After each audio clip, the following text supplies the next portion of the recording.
Кымбаттуу угармандар, мен сиздерге ушул С витаминдин бир сонун жакшы нерсеси жөнүндө айткым келип атат да. Биз көпчүлүк азыр тамактанганда организмде мисалы биз кадимкидей эле күндө суу ичебиз, нан жейбиз. Мисалы сиздерге эме катары көрсөтөйүн. Анан газдалган сууларды көп ичебиз, коланы ичебиз. Сиздерге бир эксперимент көрсөтүп берейин деп атам. Мисалы биздин бул жеген тамагыбыз болсо, биздин ичкен колаларыбыз менен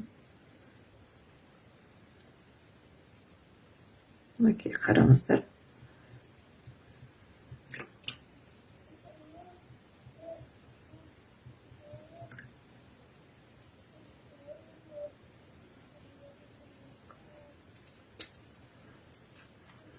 Азыр муну аралаштырганда кандай болорун дагы көрөсүздөр.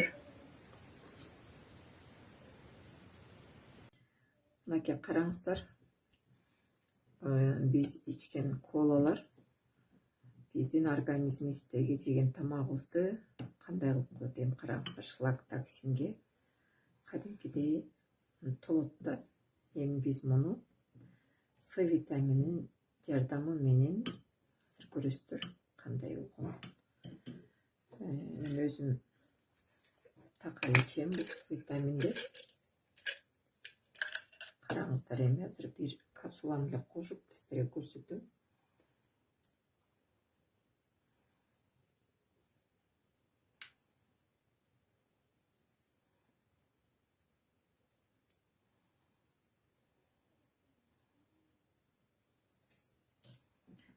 Эми караңыздар азыр результатын көзүңүздөр менен көрүп.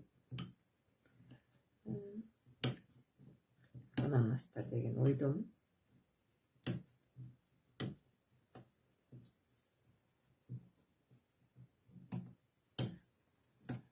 Мен муну стаканга көрсөтүп берейин десем, азыр шашылыш түрдө муну алып келип стакан таппай койдум. Пияланын ичине көрсөтүп атам. Мынакей караңыздар, сиздердин эле көз алдыңыздарда, мынакей биздин жеген тамактарыбыздын баардыгы эмне болуп атат? Тазаланып атат. Көрдүңүздөрбү? С витаминдин биздин организмибизге тийгизген таасири кандай экенин өзүңүздөр көрүп, мынакей ынандыңыздар деп ойлойм.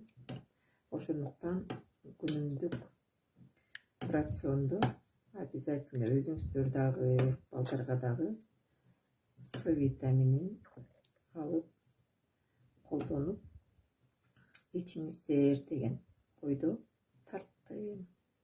Мынакей караңыздар, суу да таптаза болду, нан дагы таптаза болду.